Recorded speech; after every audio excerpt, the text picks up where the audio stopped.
Hello and welcome back to the Cosmic Enigma.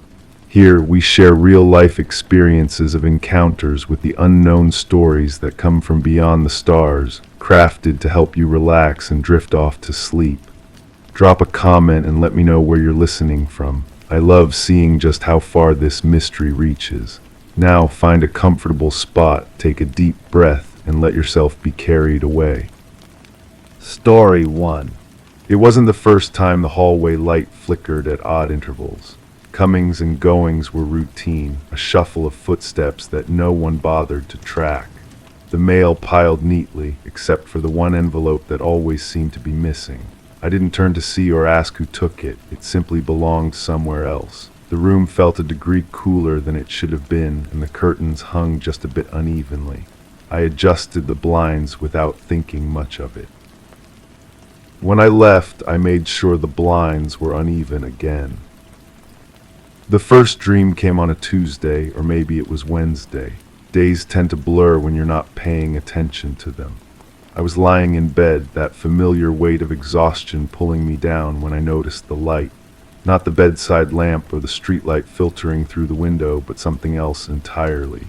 An oval glow, soft and steady, hovering somewhere above my chest. It pulsed gently, like breathing, like something alive but not quite organic. I tried to move my head to get a better look, but my neck felt heavy, disconnected. The light wasn't bright enough to hurt my eyes, yet I couldn't look directly at it. There was a sound, too, barely perceptible, like the hum of electrical wires buried deep in walls, a frequency that seemed to vibrate through my bones rather than my ears. When I woke up, I dismissed it as stress. Work had been demanding lately, and my sleep schedule was all over the place. Dreams get weird when you're running on empty. I made coffee, checked my messages, and went about my morning routine. The dream faded into that gray space where most dreams go to die. But it came back. The second time, everything was sharper. The oval light was still there, still breathing its gentle pulse, but now I could see more of what surrounded it. The ceiling above me wasn't my ceiling anymore. It was smoother, more uniform, with a subtle curve that my apartment definitely didn't have. The walls seemed farther away, as if the room had expanded while I wasn't looking. The humming was louder now, more complex. Underneath the steady drone, I could make out something that almost sounded like a voice. Not words exactly, but modulated tones that suggested communication. Someone speaking in frequencies I couldn't quite decode. The sound wrapped around me like a blanket, muffling everything else until it was the only thing that existed. I felt weightless, as if the bed beneath me had dissolved. My body was there but not there, present but somehow detached. I could sense movement, a gentle lifting sensation, though nothing was actually touching me. The air tasted different too, sharp and clean like ozone after a storm, but more artificial, more intentional. This dream lasted longer, much longer. I experienced every second of it with crystalline clarity, every sensation catalogued and filed away in perfect detail. When I finally surfaced into wakefulness, I was surprised to find myself in my own bed, in my own room, with my familiar cracked ceiling staring back at me. I sat up disoriented. The taste was still in my mouth, that sharp, electric flavor that shouldn't exist. I ran my tongue across my lips, trying to identify it, but it was already fading. Just another weird dream, I told myself. The mind does strange things when it's processing stress. But then I noticed the bruise. It was small, barely visible on my left wrist, a perfect circle about the size of a quarter. The skin was tender to the touch, with that deep ache that comes from pressure applied for a long time. I couldn't remember bumping into anything, couldn't recall any activity that would have left such a precise mark. I stared at it in the bathroom mirror, turning my wrist this way and that, trying to make sense of it. The bruise was real, undeniably, physically real. I went to work that day with the mark hidden under my sleeve, but I kept touching it, pressing gently to confirm it was still there. The soreness persisted, a constant reminder that something had happened to my body while I was unconscious, something I couldn't explain. At lunch, I was walking past the electronics store when every television in the window display flickered simultaneously. Just for a second, the screens went dark, then returned to their normal programming. The salesperson inside looked annoyed, tapping buttons on various remotes, but I stood frozen on the sidewalk. The pattern of the flicker was familiar, the same rhythm as the pulsing light in my dream. That evening, I found myself checking the locks on my door 3 times before bed. I examined the windows, making sure they were secure, though I couldn't articulate what I was trying to keep out or keep in. The apartment felt different somehow, as if the dimensions had shifted slightly while I was away. The shadows fell at wrong angles, and the air seemed thicker, more resistant. I delayed going to sleep as long as possible, but exhaustion eventually won. The third dream was different from the beginning. I didn't gradually slip into it. I was suddenly there, fully conscious and aware.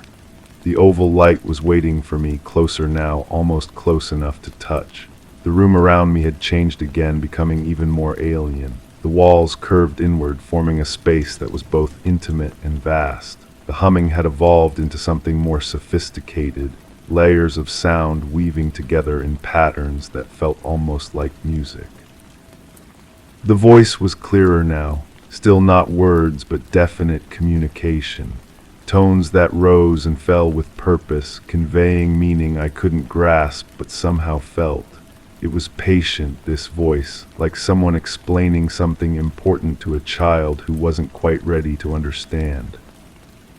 I tried to speak, to respond, but no sound came from my throat. My vocal cords felt paralyzed, though the rest of my body seemed to be functioning normally, or what passed for normally in this place. I was definitely not in bed anymore.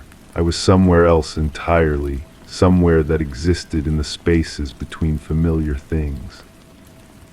The lifting sensation was stronger this time. I could feel myself rising, though I couldn't see what was supporting me. The movement was smooth, controlled, like being carried by invisible hands. The air grew thinner as I ascended, and that sharp, artificial scent became more pronounced. It reminded me of hospitals, but cleaner somehow, more sterile. Above me, the light began to change. The oval shape stretched and contracted, as if it were alive, as if it were studying me as intently as I was studying it. I felt exposed, examined, every cell in my body catalogued and understood by something I couldn't see or comprehend. Time moved strangely in this place. Minutes felt like hours, but hours compressed into seconds. I experienced the entire encounter in perfect detail, yet when I tried to remember specific moments, they slipped away like water through my fingers. I was there for both an eternity and an instant. When I woke up, I wasn't in my bed. I was standing in my kitchen, barefoot on the cold tile floor, staring out the window at the pre-dawn darkness. My body was stiff, as if I'd been standing there for hours. The taste in my mouth was stronger now, that electric flavor coating my tongue like medicine. My left wrist throbbed, and when I looked down, I saw that the bruise had darkened and spread. But there was something new. On my right shoulder, barely visible in the dim light, was another mark. This one was different, more complex. Not a bruise, but something that looked almost like a small burn, perfectly circular with a tiny raised center. It didn't hurt, but it was warm to the touch, warmer than the rest of my skin. I stumbled back to bed, but sleep was impossible. Every time I closed my eyes, I could hear that humming, faint but persistent, coming from somewhere inside the walls, or inside my head. I couldn't tell the difference anymore. The next day, the humming followed me everywhere. At work, during conversations, while eating lunch, there it was. a constant background noise that no one else seemed to hear. When I asked my coworker if she noticed anything unusual about the building's electrical system, she looked at me strangely and said everything seemed normal. But nothing was normal anymore. I started losing time. Small gaps at first, minutes here and there where I'd suddenly realize I was somewhere without remembering how I'd gotten there. Standing in the grocery store with no memory of walking down the aisle. Sitting in my car in the parking lot with the engine running and no recollection of starting it. The gaps grew longer, more frequent. The marks on my body multiplied. Always in places I couldn't see without a mirror, always perfectly symmetrical and precise. They didn't hurt, but they were warm, as if something was generating heat just beneath my skin. I started wearing long sleeves and high collars, though I couldn't explain to myself why I felt the need to hide them. Electronics began behaving strangely around me. My phone would dial numbers I hadn't touched.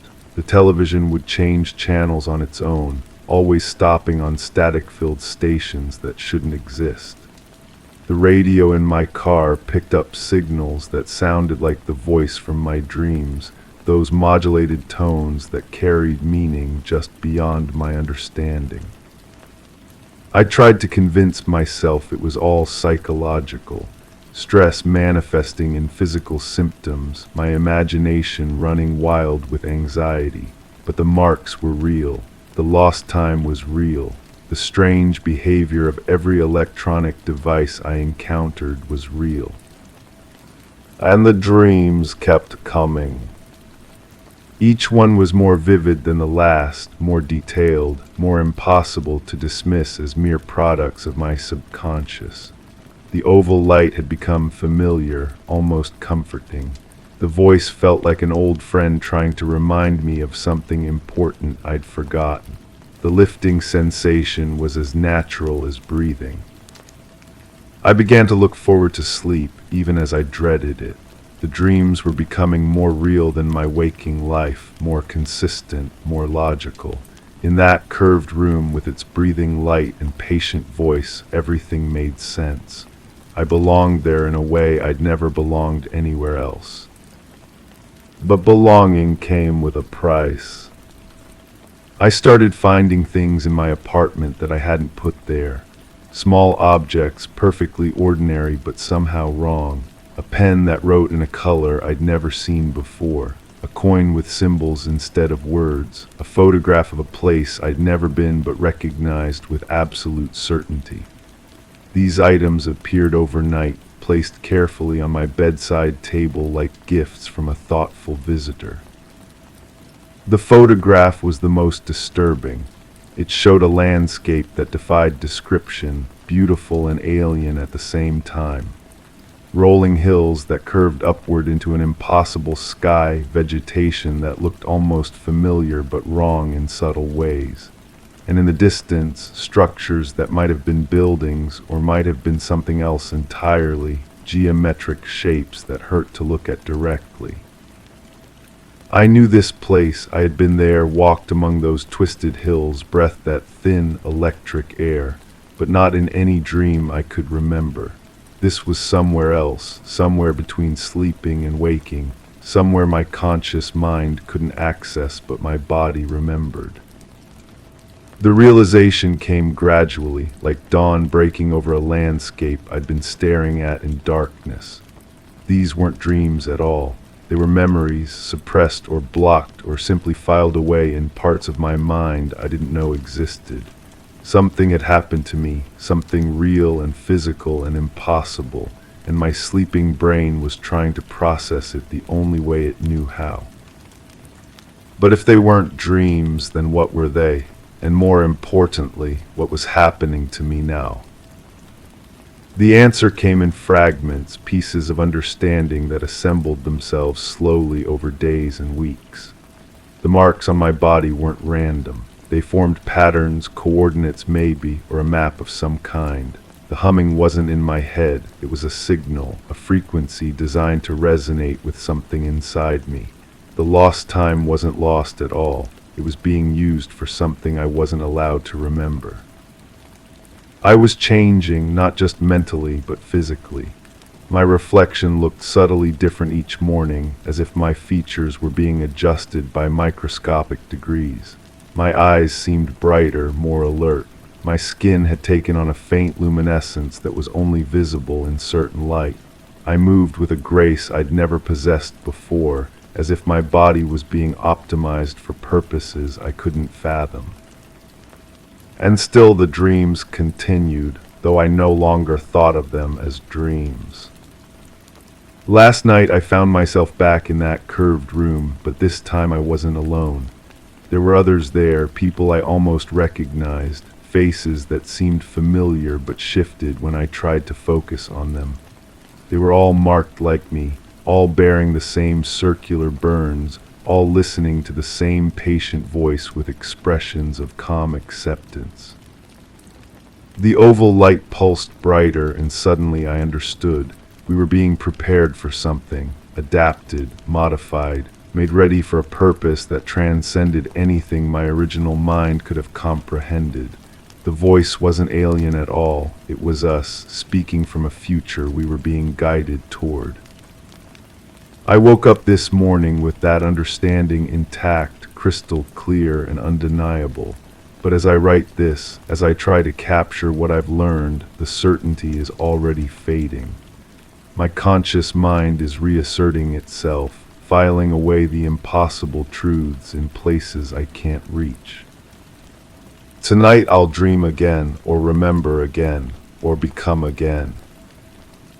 The oval light is waiting for me, breathing its patient rhythm in the space between sleeping and waking. The voice has more to teach me, more adjustments to make. The marks on my body are almost complete now, the map nearly finished. I can feel the humming even now, in the bright afternoon light of my ordinary apartment. It's calling me home to a place I've never been but have always known. Tonight, when I close my eyes, I'll answer that call. But first, I need to adjust the blinds. They're hanging evenly again, and that's not right. That's not how they're supposed to be. I'll make sure they're uneven when I leave, just like always. Some things never change, even when everything else does. The light is pulsing now, visible even through my closed eyelids. The voice is clearer than it's ever been, speaking words I finally understand. And on my nightstand, there's a new photograph I didn't put there, showing a place I'll be visiting very soon. This time I don't think I'll be coming back. Story 2. I had been watching the floorboards, eyes tracing the familiar lines where the wood met the wall. The shadows didn't shift, but something in the air felt charged, like a held breath. Outside, a gust of wind brushed against the windows, a soft murmur that might have been mistaken for an echo. Each tick of the ceiling fan seemed amplified, its rhythm oddly irregular. My gaze caught the edge of the bookshelf, where the dust had settled uniformly, untouched. Yet something had changed, an inexplicable lightness in the room. That's when I noticed the single bookmark lying on the floor, and that it was never mine. The buzzing started somewhere behind my left ear, not inside my head, but close enough that I could feel the vibration against my skull. It wasn't electrical, wasn't mechanical. More like the sound of something spinning at a frequency just below what should be audible. I remember pressing my palm against the wall, feeling for the source. The plaster was warm, warmer than it should have been. The buzzing would stop for exactly 3 heartbeats, then resume, always 3. I counted them over and over, my pulse matching that strange rhythm until I couldn't tell which was which.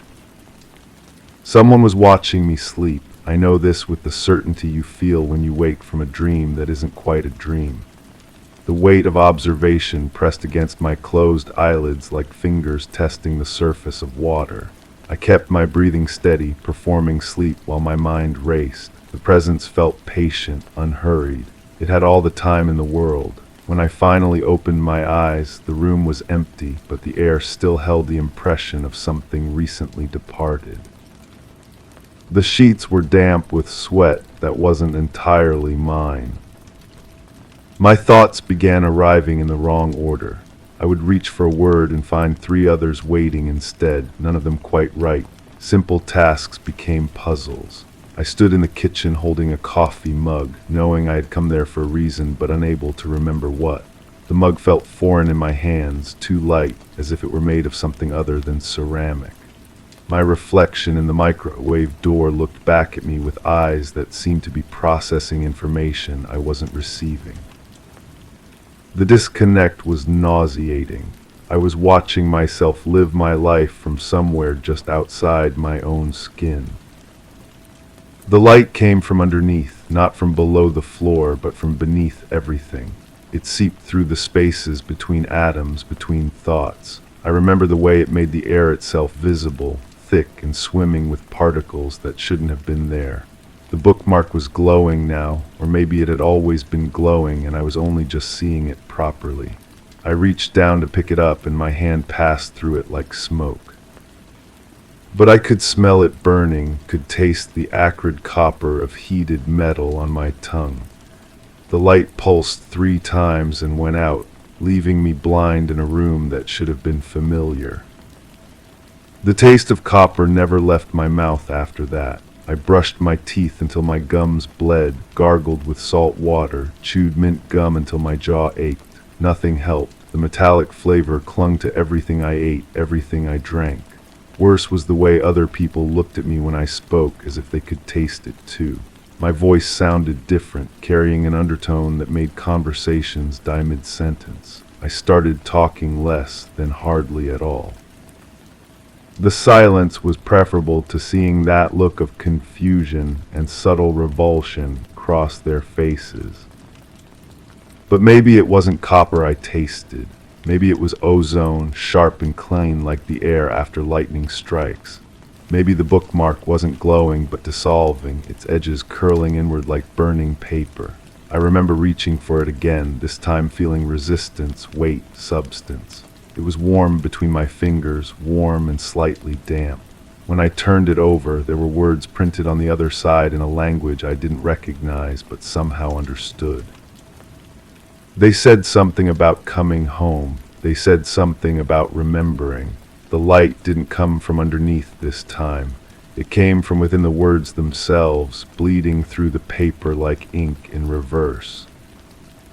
I don't try to understand it anymore. Understanding feels dangerous now, like staring directly into something that was never meant to be seen. The buzzing still comes and goes, the taste of metal still coats my tongue, and sometimes I catch my reflection processing information I'm not receiving. The bookmark is gone now, or maybe it was never there at all, but the space where it lay on the floor remains different somehow, charged with potential. I step around it when I walk through the room. I've learned not to look directly at that spot. Some memories are safer left fragmented, scattered like light through a prism. Some truths are too complete to bear intact. The shadows don't shift, but I do. I shift around them, between them, careful not to disturb whatever delicate balance keeps me tethered to this version of myself. Story 3. It wasn't the first time the window was open in the morning. The curtains barely shifted, hanging more out of habit than function. A stray leaf lay on the floor, despite the room being sealed tight the night before. I swept it into the bin without a second thought. The air felt a touch cooler, but the thermostat showed no change. I straightened the cushions on the couch, noting the slight indentation in one of them. The remote control was exactly where it should have been, untouched since yesterday. When I left the room, I made sure to close the door softly. I didn't mind if it stayed ajar. The humming started somewhere behind my left ear. Not inside my head, but close enough to make me turn around twice before realizing the sound wasn't coming from any direction I could point to. It had this metallic quality, like electricity running through copper wire, but softer, more patient. I'd catch myself holding my breath, waiting for it to stop, but it never did stop exactly. It just faded until I forgot I was listening for it. Then it would return, always when I was focused on something else. The coffee maker, the morning news, brushing my teeth. The frequency never changed, but sometimes it felt warmer, if that makes sense. Like the difference between fluorescent light and sunlight, except this was sound. Someone was watching me sleep, not someone, something. The certainty hit me in that space between dreaming and waking, when your body knows things your mind hasn't figured out yet. My bedroom door was closed. I remember checking it twice before getting into bed. But lying there, eyes still shut, I could feel a tension pressing against my skin like a weight. The air moved differently when you're not alone. It carries the heat of another presence, the subtle displacement of breath that isn't yours. I kept my eyes closed because opening them felt dangerous. Not because of what I might see, but because of what might see me seeing it. The feeling lasted until dawn, or maybe it lasted until I convinced myself it was dawn. Time moved strangely during those hours. My thoughts kept getting interrupted. Mid-sentence, mid-idea, like someone changing the channel in my brain. I'd be thinking about grocery lists and suddenly find myself remembering the taste of metal.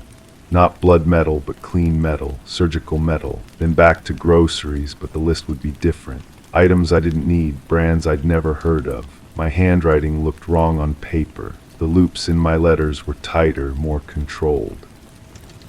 I caught myself signing my name with extra flourishes that felt foreign under my fingers.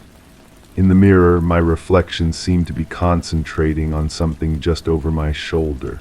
When I turned to look, there was only the wall, but my reflection kept staring at that empty space for a beat too long.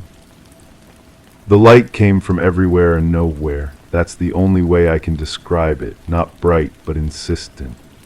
It filled the room without casting shadows, which should have been impossible but felt completely natural at the time. Everything looked like it was lit from within. The furniture, the walls, even my own hands had this subtle glow, like they were made of warm glass. The silence was absolute, not quiet, but truly silent, as if sound itself had been drained from the space.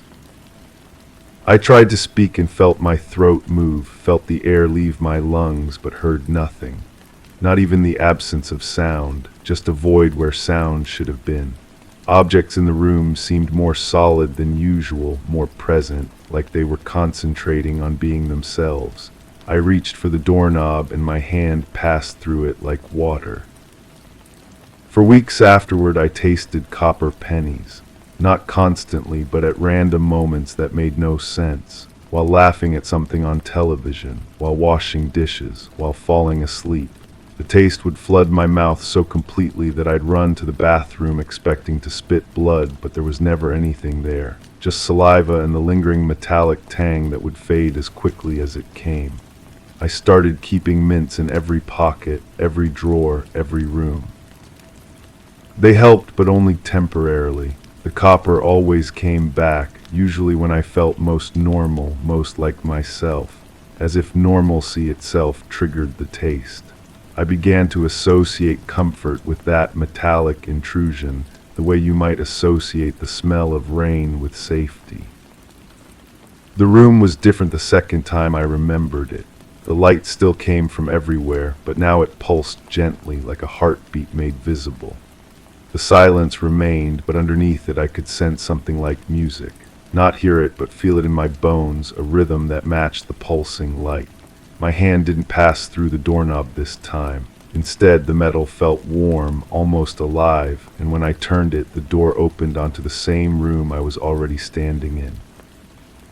An infinite loop of the same space, each iteration slightly brighter than the last. I walked through that door 17 times before I realized I was walking in place. Or maybe I walked in place 17 times before I realized I was moving through doors. The memory shifts depending on how I approach it, like looking at an optical illusion from different angles. Something fundamental changed in me after that. I don't try to understand it anymore. Understanding feels dangerous now, like picking at a wound that's trying to heal. The humming still comes and goes. The copper taste visits when it pleases. Sometimes I catch my reflection concentrating on empty spaces, and I let it. Fighting these things takes more energy than accepting them, and acceptance has taught me that some experiences aren't meant to be solved. They're meant to be lived through, integrated, carried forward like scars that prove you survived something that doesn't have a name. I sleep with my bedroom door open now. I leave windows unlocked. I've learned that some presences are more patient than others, and patience, I've discovered, can be a form of kindness. Even when you don't understand what's being patient with you or why. Story 4. The initial inventory inspection commenced at 1800 hours. Rows of identical boxes lined the shelves, each barcode meticulously recorded. Scanning devices showed all items present and accounted for according to the digital ledger. Temperature controls remained constant, unwavering between documented check-ins. Dust gathered in corners, undisturbed by recent movements. An unopened delivery sat inconspicuously by the entrance, logged but lacking a corresponding dispatch record. All lights functioned properly, though the power indicator flickered irregularly. Exit routes were unobstructed, yet the motion sensors failed to register any activity. The air vent emitted a low hum, yet the security footage looped back 2 minutes. I still hear it now in the quiet moments before sleep takes hold. That low hum threading through the walls of my apartment, vibrating through the floorboards beneath my feet. My neighbors say they hear nothing. The maintenance crew found no issues with the building's systems, but I know it's there, patient and persistent, like a heartbeat that doesn't belong to any living thing. The television turns itself on some nights, always the same channel, always static, dancing across the screen in patterns that seem almost purposeful. I've unplugged it, removed the batteries from the remote, even moved it to the closet. Still, I wake to find it glowing in the darkness, casting those strange shadows on my bedroom wall. Shadows that move independently of the static, reaching toward me with fingers made of light and interference. Sleep doesn't come easily anymore. When it does, I dream of that place, the warehouse, the endless rows of boxes that seem to stretch beyond what the building could possibly contain. In my dreams, I'm still walking those aisles, still counting inventory that never adds up correctly, still feeling watched by something I cannot see. My supervisor says I filed a report about equipment malfunctions. I don't remember writing it. The document exists in my handwriting, describing power fluctuations and temperature anomalies, but the words feel foreign when I read them. Like someone else borrowed my hand to record observations I never made. The security department reviewed the footage I mentioned. They found nothing unusual, just me moving through my routine inspection, occasionally pausing to stare at empty spaces between the shelves. But I know what I saw in that final moment before everything changed. The figure standing at the far end of the warehouse, perfectly still among the shadows, too tall, too thin, with proportions that hurt to contemplate directly. When I blinked, it was gone.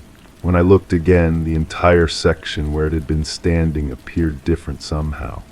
The boxes were arranged in new configurations, though I knew I hadn't moved them. The air itself felt disturbed, charged with an energy that made my skin crawl and my teeth ache. The scanning device had been acting strangely for what felt like hours before that encounter. The screen would flicker between normal readouts and displays showing symbols I didn't recognize, geometric patterns that seemed to shift when I wasn't looking directly at them. The barcode scanner would emit sounds that weren't quite beeps, more like whispered fragments of words in a language I'd never heard, but somehow understood meant I was being cataloged, inventoried, filed away in some vast system beyond my comprehension. Going back further, I remember the delivery that started it all. the unmarked package sitting by the entrance when I arrived for my shift. No shipping label, no return address, just a smooth surface that felt warm to the touch despite the warehouse's constant chill. I logged it into the system, but the computer kept rejecting my entries. Error messages appeared in that same strange script I would later see on the scanner. The package seemed to pulse with its own rhythm, a subtle expansion and contraction like breathing. The temperature had been wrong all that day. The digital thermostats read normal, but I could feel the cold seeping through my uniform, settling into my bones with each breath.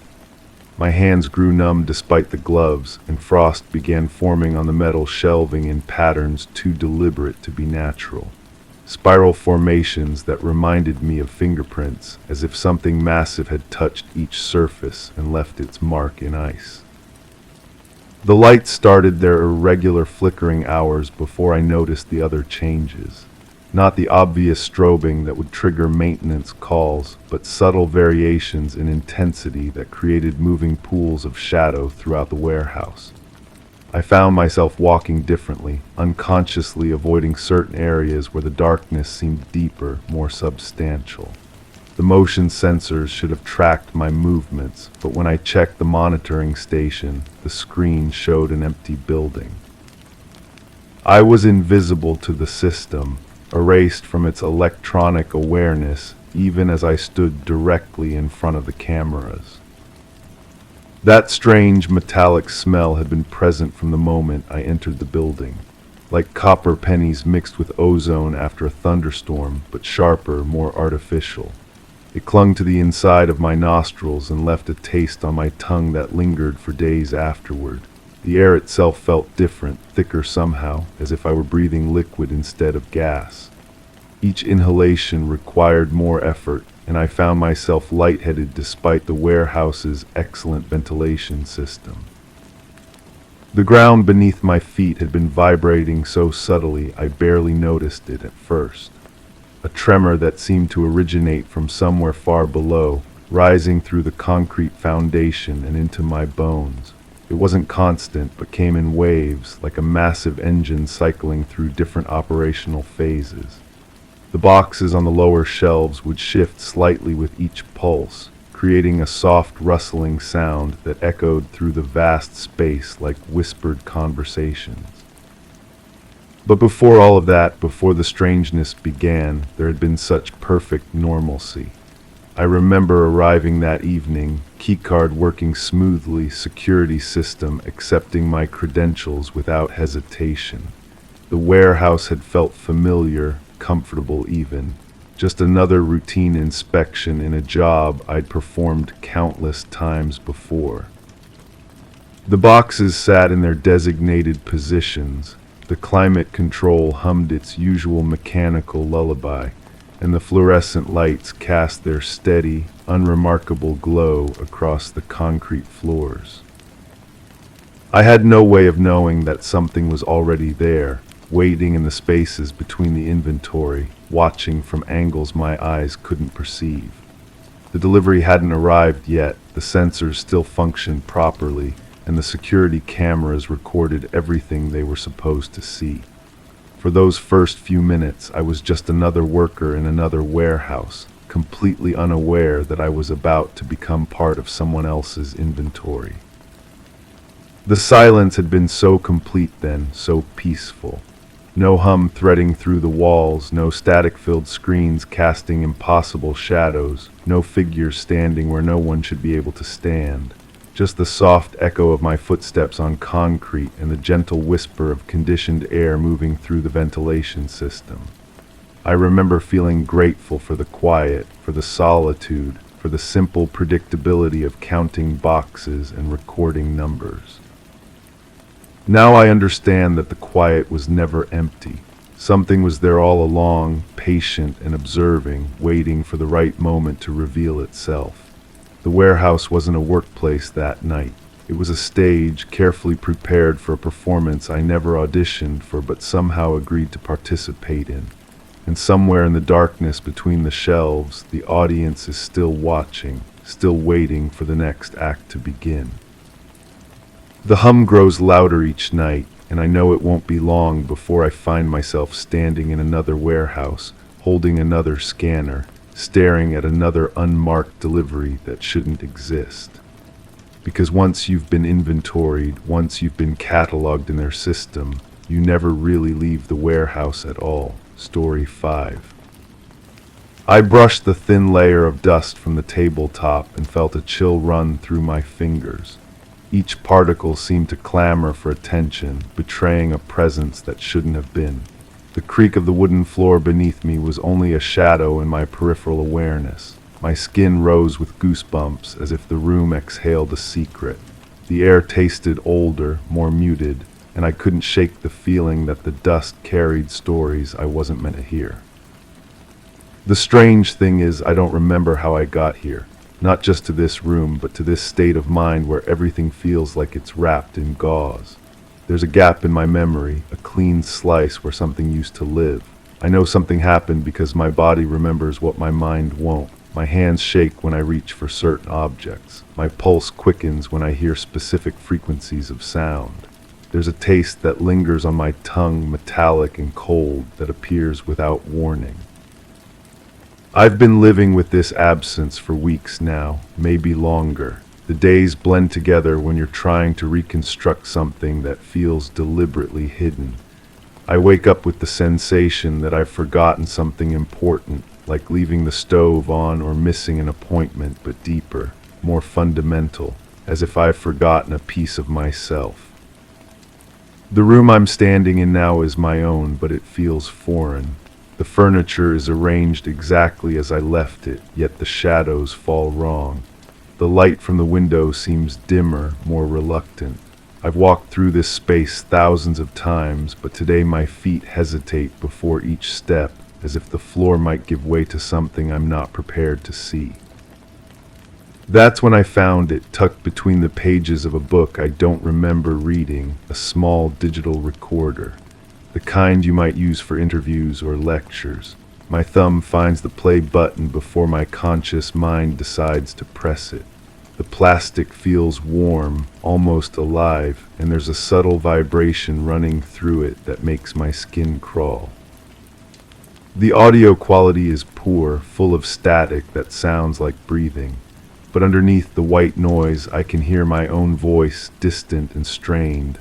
I'm talking to someone or something, but the words are muffled, as if spoken through water. There's a rhythm to the conversation, questions and answers, but I can only make out fragments. Can you see it now?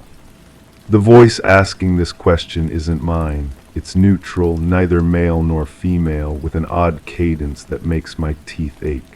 The static grows louder, and through it I hear myself respond, but the words are unintelligible. What disturbs me most is the tone of my voice. I sound afraid, but also fascinated, like a child watching something they know they shouldn't see. The recording cuts out abruptly, leaving only silence and the faint hum of the device itself. I rewind and play it again, but the second time through, the voices seem different. More distant, as if they're moving away from the microphone or sinking deeper into whatever space they occupy. I set the recorder down and notice my reflection in the black screen of my television. For just a moment, the person staring back doesn't look quite right. The eyes are too wide, the mouth slightly open, as if caught mid-gasp. I blink and the reflection corrects itself, but the unease remains. The first real fragment comes while I'm making coffee. The mundane ritual of measuring grounds and adding water usually calms me, but today my hands move with mechanical precision, as if following a script I've rehearsed but don't remember learning. The coffee maker gurgles to life, and in that familiar sound, something else emerges. I'm standing in darkness, but not alone. There are lights moving around me, not harsh or bright, but wrong somehow. They pulse with a rhythm that doesn't match any natural pattern, creating shadows that seem to move independently of their sources. The air is thick, almost viscous, and breathing requires conscious effort. Someone is speaking, multiple voices layered over each other, creating a harmony that shouldn't be possible with human vocal cords. The words are in a language I don't recognize, but somehow understand on a level deeper than thought. They're asking me to look, to really see what's in front of me. I try to turn my head in this memory, but my body won't respond. I'm frozen, a passenger in my own experience, watching through eyes that feel borrowed. The lights grow brighter, and I can sense something approaching from behind, something that makes the hair on my neck stand up and my stomach clench with primal fear. The coffee maker beeps, jolting me back to the present. My cup is overflowing, brown liquid spreading across the counter and dripping onto the floor. I don't remember pouring it. The smell of coffee should be comforting, but instead it carries that same metallic undertone that's been haunting me, like pennies dissolved in warm liquid. I clean up the mess with hands that won't stop trembling. The paper towels come away stained not just with coffee, but with something darker, though when I look directly at them, I see only the expected brown. It's only in my peripheral vision that the stains look wrong, almost organic, as if the liquid had been something other than coffee entirely. The second fragment arrives while I'm searching through my desk drawers, looking for more clues. I don't remember what I'm hoping to find, but my fingers know which drawer to open, which papers to push aside. It's as if part of me is following a map I can't consciously read. In the back of the bottom drawer, behind old receipts and forgotten USB cables, my fingers find something smooth and cold. I pull it out and immediately wish I hadn't. It's a photograph, but not one I remember taking. The image shows a room I don't recognize, empty except for a single chair in the center. The chair faces away from the camera, and I can see the back of someone's head, hair that matches mine in color and length. But it's not the figure in the chair that makes my breath catch. It's what's standing behind it. The shape is tall, impossibly thin, and seems to bend the light around it rather than reflect it. I can't make out details, but my body reacts as if I'm looking at something I've seen before, something that triggered every survival instinct I possess. I try to look away from the photograph, but my eyes keep returning to that dark figure. Each time I look, it seems slightly different, as if it's moving between glances. The rational part of my mind insists this is impossible, but the deeper, older part of my brain is screaming warnings I can't ignore. The room in the photograph looks familiar, though I can't place where I might have seen it. The walls are bare, painted in a color that might be white or might be gray, depending on the light. There are no windows, no doors visible in the frame, just four walls and that single chair with its occupant in shadow. I flip the photograph over, hoping for a date or location, but the back is blank except for a single word written in handwriting I don't recognize. Before. Before what? The question echoes in my mind, but no answer comes. I place the photograph on the desk and step back, but even from across the room, I can feel it pulling at my attention like a magnet. The figure in the image seems to be waiting for something, and the shadow behind it grows darker the longer I look away. That night I dream of electricity, not the steady hum of household current, but something wild and organic, arcing between points that shouldn't be able to conduct power. In the dream, I'm back in that dark room with the moving lights, but this time I can see more clearly.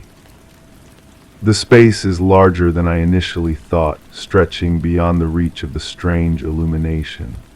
The floor beneath my feet isn't solid but gives slightly with each step, like walking on a surface that's not quite sure what it wants to be. The air tastes of copper and ozone, the way it does just before a thunderstorm, but concentrated and artificial. The voices are clearer now, though still layered in that impossible harmony. They're not just asking me to look, but to remember, to hold onto what I'm seeing so I can carry it back with me. But carry it back where? And from where am I supposed to be returning? I try to speak in the dream to ask questions, but my voice comes out wrong. The words are shaped correctly in my mouth, but the sounds that emerge are pitched too high, too sharp, like feedback from a microphone held too close to a speaker. The voices respond with what might be laughter, though it sounds more like static electricity dancing across metal. The presence behind me moves closer. I still can't turn to look, but I can feel its attention like heat on my back. It's studying me, measuring me against some standard I don't understand. My skin crawls with the sensation of being examined by something that sees in spectrums I can't imagine. I wake up with the taste of metal stronger than ever, and my sheets are soaked with sweat that smells faintly of ozone.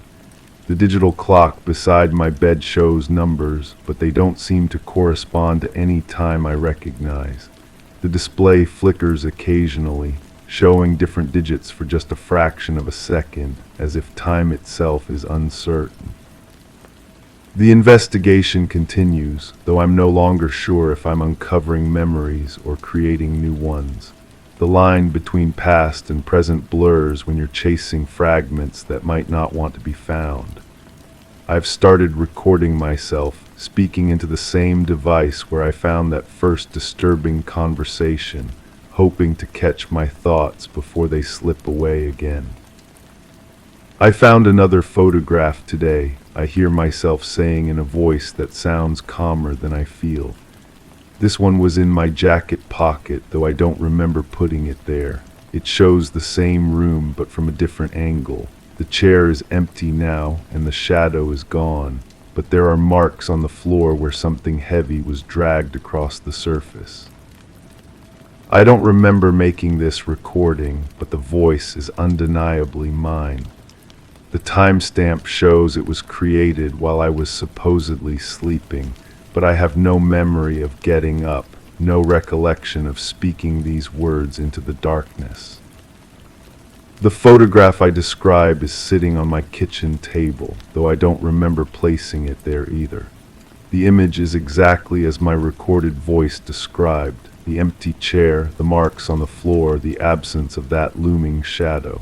But somehow the empty room is more disturbing than the occupied one. It suggests that whatever was happening in that space has concluded, and the aftermath is what I'm looking at now. I study the drag marks more closely.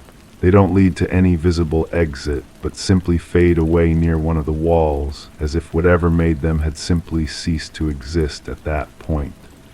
The marks themselves are too wide to have been made by furniture legs, too irregular to be completely mechanical. The third fragment comes while I'm staring at this second photograph. The transition from present to memory is smoother this time, as if the barrier between them is wearing thin. One moment I'm in my kitchen, and the next I'm back in that impossible room. This time I can move. My head turns slowly, fighting against resistance that feels like moving through thick liquid. The lights are still dancing their alien patterns, but now I can see their source. They're not coming from any fixtures or devices, but seem to emerge directly from the air itself, as if the space between molecules has learned to glow. The voices are all around me now, not just layered but omnipresent, coming from every direction at once. They're still asking me to look, but now I understand what they want me to see.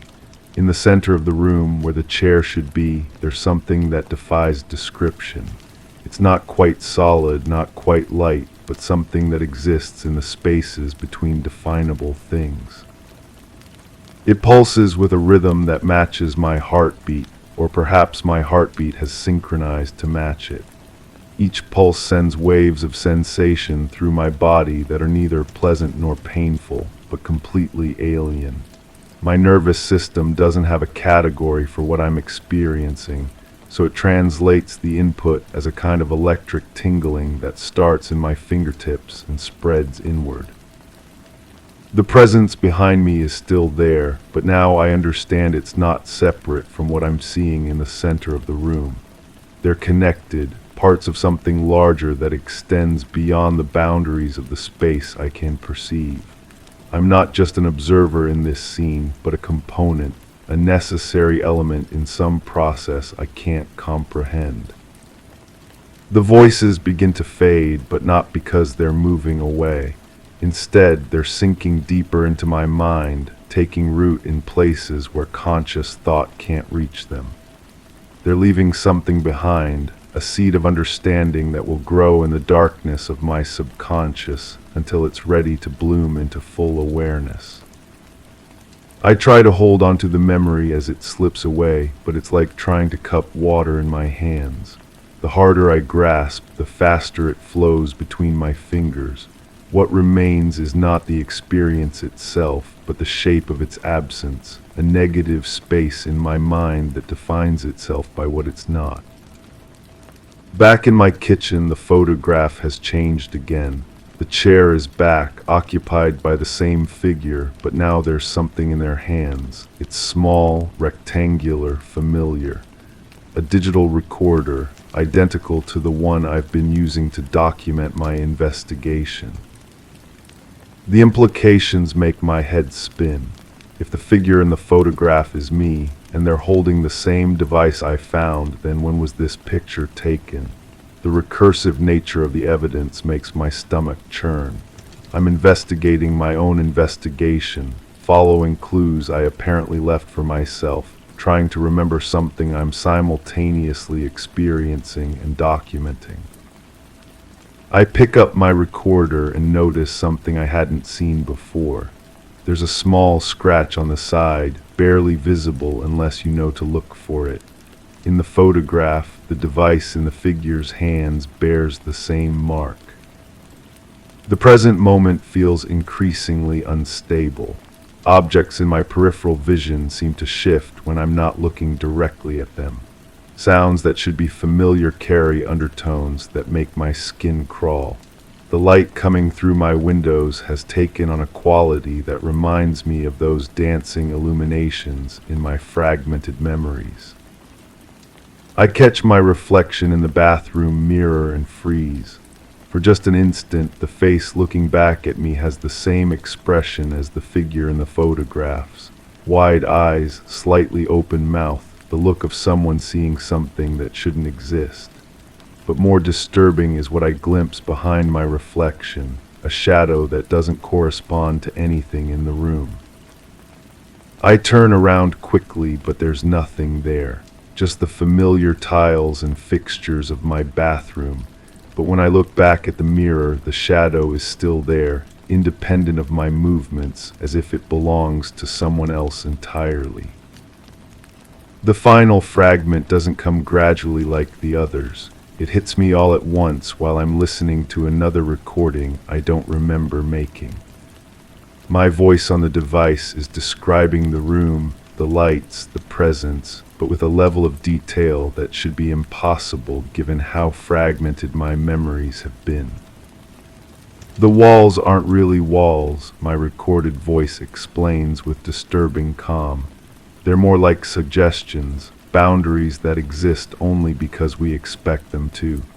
The space extends infinitely in directions that don't have names, and the chair is positioned at the exact center of everywhere and nowhere. As I listen to these words, the memory crystallizes with perfect clarity. I'm back in that impossible space, but now I can see it as it truly is. The room is just the smallest fraction of something vast and incomprehensible, a tiny bubble of familiar physics floating in an ocean of otherness. The figure behind me isn't separate at all. It's me, but from a time that exists parallel to now rather than before or after it. We're having a conversation across dimensions of experience, sharing observations about what we're witnessing. The voices I've been hearing aren't alien at all. but my own voice reflected back through angles of reality that don't normally intersect. The thing in the center of the room pulses brighter, and I understand that it's been waiting for me to achieve this level of clarity. It's not just observing me, but learning from me, using my consciousness as a lens to understand the nature of linear existence. In return, it's showing me glimpses of non-linear reality, spaces where cause and effect dance together rather than following each other in orderly sequence. The exchange is almost complete. I can feel knowledge settling into my mind like sediment, information that will change how I perceive everything going forward. But there's a cost to this understanding, a price that's being extracted from my ability to exist comfortably in normal reality. The memory begins to fade, but this time I'm not losing it. Instead, it's integrating with my present moment, becoming part of my continuous experience rather than a separate fragment to be recovered. The boundary between remembering and experiencing dissolves completely. I'm sitting in my kitchen, but I'm also standing in that impossible room. The recorder in my hand is the same device I held in that other space, creating a bridge between realities that shouldn't be able to coexist. The photographs on my table show moments from a timeline that loops back on itself, documenting events that are simultaneously past, present, and future. The taste of metal in my mouth intensifies, but now I recognize it as the flavor of possibility itself, the raw material from which reality is constructed. My reflection in the window shows both versions of myself. The confused investigator trying to piece together missing memories, and the willing participant in an exchange that transcends normal understanding. The presence is still with me, not behind me, but integrated with me, a permanent alteration to my consciousness that can never be undone. I understand now why parts of my memory were hidden. Not because they were removed, but because they existed in a state my normal awareness couldn't accommodate. But the integration is incomplete. There are still pieces missing, fragments that exist in spaces I haven't learned to access yet. The investigation isn't ending, it's evolving, becoming something that will continue in ways I can't predict or control. I look at the recorder in my hand and realize it's been running this entire time, documenting not just my words, but somehow capturing the overlay of experiences I've been having. When I play it back, will I hear just my voice, or will there be other sounds, other voices, evidence of the parallel conversations happening across dimensional boundaries?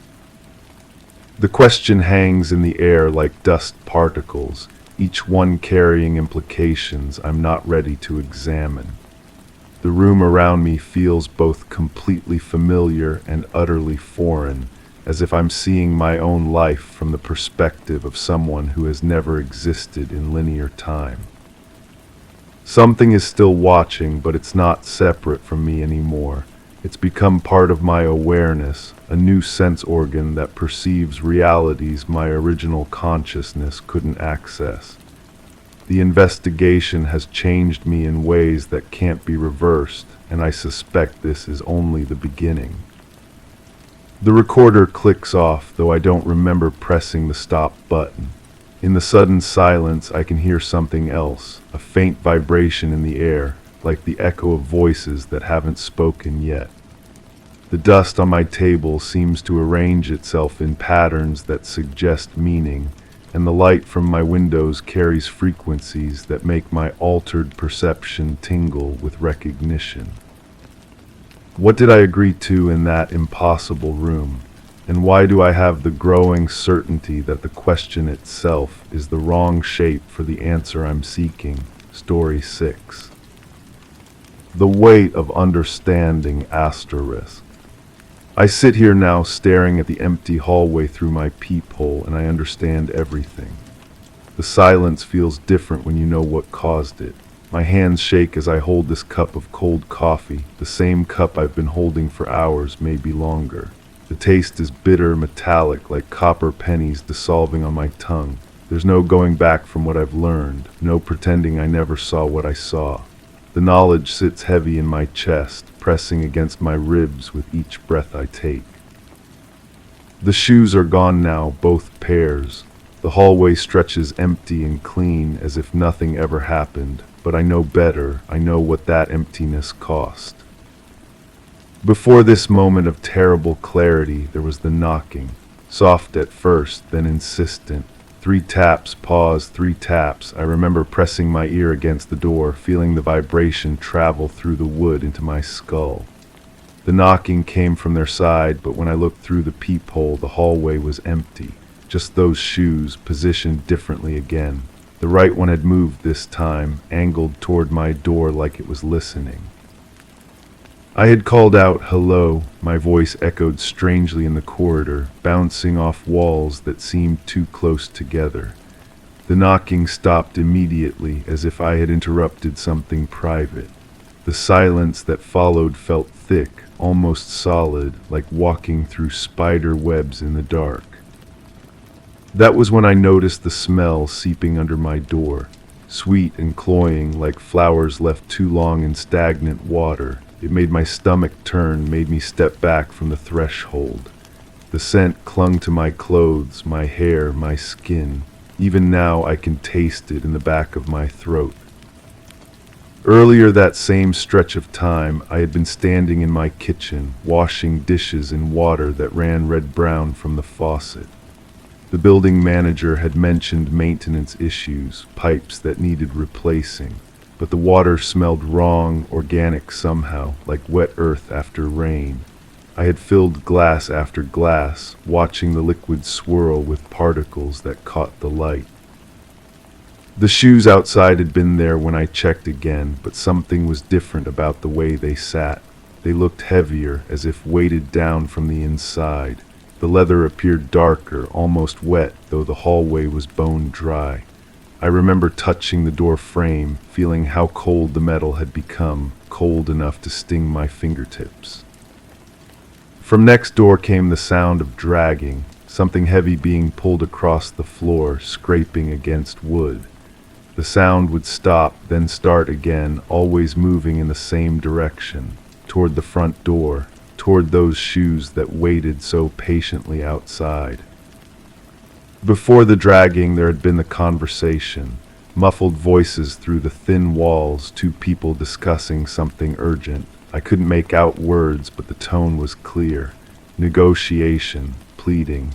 One voice getting higher, more desperate, while the other remained steady, calm, almost soothing. I had pressed a glass against the wall, an old trick I'd learned as a child. The voices became clearer, though the words still slipped away like water through my fingers. But I heard my name, once then again. They were talking about me, about the shoes I'd been watching, about how long I'd been paying attention. The temperature in my apartment had dropped suddenly, as if someone had opened a freezer door. My breath came out in small puffs of vapor. The heating system rattled and wheezed, then fell silent. In that quiet, I heard footsteps moving toward the wall we shared. Slow, deliberate steps that stopped just on the other side of where I stood. A single knock echoed through the wall, directly behind my head. Going back further, I remember the discovery of the note. It had been slipped under my door while I slept, a piece of paper so thin it was almost transparent. The handwriting was careful, precise, like a child practicing cursive letters. "We know you've been watching," it said. "The shoes are a message. Do you understand what they're telling you?" I had crumpled the note immediately, thrown it in the trash, tried to forget. But the words stayed with me, circling in my mind like vultures. That afternoon, I found myself checking the peephole every few minutes, watching for movement in the hallway. The shoes had multiplied by then. 3 pairs, all different sizes, all facing the same direction, all pointing toward my door. The building felt different after that. Sounds carried strangely through the walls. Footsteps echoed when no one was walking. Doors opened and closed at odd hours, but I never saw anyone coming or going. The elevator would arrive at my floor without being called, doors sliding open to reveal an empty car that smelled like wet concrete and something else, something organic and wrong. Before the note, there had been the first disappearance. I had grown accustomed to seeing the same neighbors in the hallway, nodding politely as we passed, but one of them simply stopped appearing. Their apartment remained occupied. I could hear movement inside, see light under the door, but the person themselves had vanished. Their shoes remained outside, though, the same pair I had been watching from the beginning, now joined by others. I started keeping a mental inventory, noting when new pairs appeared, when old ones shifted position. They seemed to multiply during the night, as if the darkness itself was generating them. I had tried asking other neighbors about it, but they looked at me strangely, as if I were speaking a foreign language. "What shoes?" they would ask, genuine confusion in their eyes. When I pointed them out, they would glance at the empty hallway and shake their heads. "I don't see anything," they would say, backing away from me slowly. But I could see them. I could always see them. Going back to the beginning of my awareness, I remember the first time I noticed the pattern. It was during one of those quiet mornings when the building felt empty, when even the usual sounds of pipes and settling wood seemed muted. I had been sipping coffee, looking out through the peephole out of habit more than curiosity. The shoes were there, positioned with mathematical precision, toes pointing toward the elevator, heels aligned perfectly with the edge of the welcome mat that wasn't there the day before. Something about their placement felt intentional, deliberate, like pieces arranged on a game board. I had opened my door then just a crack to get a better look. The hallway air was different, thicker, more humid, carrying scents I couldn't identify. The shoes looked normal up close, worn leather with scuffed soles, the kind anyone might wear, but they felt wrong somehow, like props in a play where I didn't know my lines. That's when I heard the breathing, soft, steady, coming from somewhere nearby but impossible to locate. It seemed to emanate from the walls themselves, as if the building had developed lungs. I closed my door quickly, turned the deadbolt, and stepped back into the safety of my apartment. But safety is an illusion when the danger has already seen you watching. At the very beginning, before I understood what I was seeing, there was just the simple act of noticing. A routine glance through the peephole while drinking morning coffee, the same ritual I had performed hundreds of times before. But that particular morning, something was different. The shoes appeared overnight, placed with care outside the door across from mine. They looked innocent enough, brown leather, well worn but maintained, the kind of shoes that spoke of long walks and comfortable days. They sat side by side, perfectly parallel, toes pointing down the hallway toward the exit. I remember thinking it was odd but not alarming. People leave shoes outside their doors sometimes. Cultural habits, personal preferences, practical concerns about tracking dirt inside. I dismissed it with the casual indifference of someone who has seen stranger things in apartment buildings. But as I watched, sipping coffee that tasted exactly as it always did, I noticed something that made me pause. The shoes were breathing, not moving exactly, but expanding and contracting slightly, as if something inside them was drawing air. The leather creased and smoothed in a rhythm that matched my own heartbeat. I blinked, looked again. The shoes sat perfectly still, innocent and ordinary, just as they should be. But I had seen what I had seen. The building around me felt different after that, charged with possibility and dread. That was the moment everything began, or ended, depending on how you choose to see it. The moment I became part of something larger than myself, something that had been waiting patiently for me to notice it was there. The shoes knew I was watching. They had always known. And now, sitting here in this empty hallway, understanding finally complete, I realized they were waiting for me to understand that I had been the one being watched all along. Story 7. It was the scent of overripe oranges that greeted me, clinging to the air in the hallway. Sweet, almost intoxicating, yet distinctly out of place in a house that hadn't seen fresh fruit in weeks.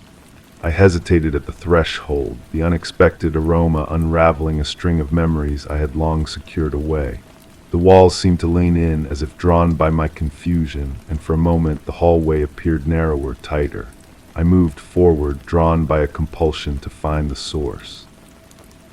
The air grew dense with the scent, each step thickening the atmosphere.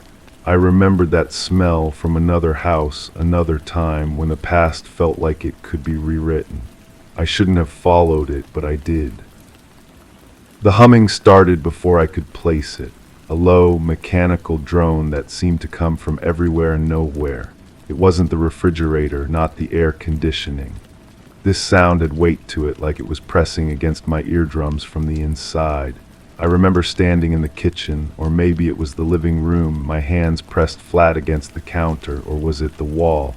The surface was cold, too cold for the season. The humming grew louder, more insistent, vibrating through my bones until I could feel it in my teeth. There was a metallic taste on my tongue, sharp and electric, like I'd been chewing on copper wire. The sound stopped abruptly, leaving a ringing silence that felt heavier than the noise itself. Something was watching me. I knew this with the same certainty that I knew my own heartbeat. The feeling crept up my spine like ice water pooling at the base of my skull. I was lying down, I think. The ceiling above me was white, perfectly white, but the shadows in the corners moved wrong. They shifted when they should have stayed still, breathing with a rhythm that didn't match my own. I tried to turn my head, but my neck felt stiff, uncooperative. The presence was patient, waiting. I could feel its attention like a physical weight pressing down on my chest. Was I dreaming? The line between sleep and waking had blurred into something unrecognizable. My eyes were open, I was sure of that, but the darkness behind my eyelids felt more real than the room around me. The thoughts came in fragments, jagged pieces that didn't fit together. I was thinking about breakfast, about the weather, about calling someone whose name I couldn't remember, and then suddenly I was thinking about numbers. Long strings of numbers that meant nothing to me but felt important, urgent. My mind raced through calculations I didn't understand, solving problems I hadn't posed. These weren't my thoughts. They had a different texture, a different rhythm. They moved through my consciousness like water through a sieve, leaving behind only the impression of something vast and incomprehensible. I tried to focus on something simple, something mine, but even my own memories felt foreign, like photographs of someone else's life. The light came in pulses, harsh and white and wrong. I was standing in the hallway again, or maybe for the first time, the orange scent still heavy in the air but mixed now with something else. Ozone, the smell of lightning before a storm. The walls were humming, not with sound but with energy, a vibration I could feel in my fingertips when I touched them. The light flashed again, and in that brief illumination I saw something move at the end of the hall. Not a shadow, but an absence of shadow, a space where darkness should have been but wasn't. The pulse came faster now, strobing, and with each flash the thing at the end of the hall seemed closer, though I never saw it move. My heart hammered against my ribs, but my feet wouldn't carry me backward. I was frozen, pinned like an insect under glass, while the light pulsed and the presence drew near. For days afterward I found myself checking the corners of rooms, not consciously at first, just quick glances that became habitual, compulsive. The taste of metal never fully left my mouth. I would catch myself holding my breath, listening for that mechanical humming, but it never came back, at least not exactly the same way. Sometimes I heard it in the distance, maybe from a neighbor's house or a passing truck, but it always made my skin crawl. I started sleeping with all the lights on, but even then the shadows seemed too deep, too alive. The orange scent would return without warning, usually when I was distracted, reading or cooking or trying to pretend everything was normal. It would hit me like a wave, sweet and cloying, and I would freeze, waiting for what came next. But nothing ever came next, just the scent hanging in the air like an accusation. Or maybe it wasn't the hallway at all. Maybe I was in the basement, drawn by the smell of oranges that shouldn't have been there. The walls down there were concrete, rough under my palms, and they seemed to pulse with their own heartbeat. The light came from above, fluorescent and flickering, casting everything in sickly green shadows that moved independently of their sources. I remember the cold, bone-deep and penetrating, making my breath visible in small puffs that dissipated too quickly. There were sounds down there too, not the mechanical humming, but something organic, wet, like breathing through water. I turned to leave, but the stairs were gone, just a smooth wall where the staircase should have been. The orange scent grew stronger, almost suffocating, and the walls began to close in, or maybe I was shrinking, falling into myself until there was nothing left but the smell and the cold and the sound of something vast and patient breathing just out of sight. I've stopped trying to make sense of it. The memories shift and change each time I touch them, like looking at something through water. Maybe it was the hallway, maybe it was the basement, maybe it was somewhere else entirely, somewhere that doesn't exist in the geography of normal houses. What I know for certain is that something opened that day, some door or window or crack in the world that I can't close again. I feel it watching me still, patient and curious, waiting for me to follow another scent down another hallway into whatever space exists between what I remember and what actually happened. I've learned not to trust the smell of oranges. I've learned not to trust the silence that follows strange sounds. Most importantly, I've learned not to dig too deep into memories that feel too sharp, too clear, too perfect in their imperfection. Some doors, once opened, can never be properly shut. Some scents once followed lead to places that change you in ways you can't undo. I'm different now, marked by something I can't name or explain or forget, no matter how hard I try not to remember. Story 8. I mentioned I'd only stayed on the ground floor, that the rain had kept me near the entrance, away from anything more. They seemed satisfied, jotting notes in rhythm with the drizzle outside. Yet the damp scent of old wood lingered on my fingertips, stubborn and telling. The stairs had creaked a note that still echoed in my mind, carrying the weight of untold steps. A slight drift brushed my cheek with the chill of an unwelcome memory. The hallway light flickered, casting shadows that knew my path. I didn't mention the door half ajar or the coat beside it, but the mud was drying on my shoes. The humming started before I could place it, low frequency, mechanical, like something trapped behind the walls. It wasn't electrical, not quite, more organic somehow, pulsing in intervals that matched no rhythm I knew. My teeth ached from it. The sound would stop when I held my breath as if it were listening too. When I moved closer to the source, my ears would pop, pressure building like descending in an airplane. The taste of copper filled my mouth. I remember pressing my palm against the wall, feeling vibrations travel up my arm, settling somewhere behind my ribs where they stayed for days. Something watched me sleep, not watched exactly, observed, measured. I'd wake with the certainty that I wasn't alone, but the room held only familiar shadows. The air felt thicker on those nights, harder to breathe, like being underwater, but still somehow getting oxygen. My skin would tingle, every hair standing at attention. The ceiling fan turned without being switched on, blades cutting through air that seemed to resist. In the morning, I'd find my bedroom door open when I remembered closing it. The hallway beyond stretched longer than it should have, perspective warped like looking through a fisheye lens. My thoughts felt borrowed. Ideas would surface that weren't mine, complete and foreign, as if someone had dropped them into my consciousness like stones into still water. I'd catch myself knowing things I'd never learned, understanding concepts that should have been beyond me. The words I spoke sometimes surprised me, coming out in cadences that didn't match my usual patterns. My handwriting changed, becoming more angular, pressing deeper into paper. I'd stare at grocery lists I didn't remember writing, in script that looked almost like mine but tilted wrong, the letters leaning in directions that made my eyes water. Light carved through the window at impossible angles, not sunlight, something colder, more precise. It moved against the natural order, casting shadows that fell upward, pooling on the ceiling like spilled ink. The brightness hurt without being bright, if that makes sense. I squinted against illumination that my eyes registered as dim. Objects in the room lost their edges, becoming suggestions of themselves. The walls breathed, expanding and contracting with a rhythm that wasn't quite heartbeat, wasn't quite breath.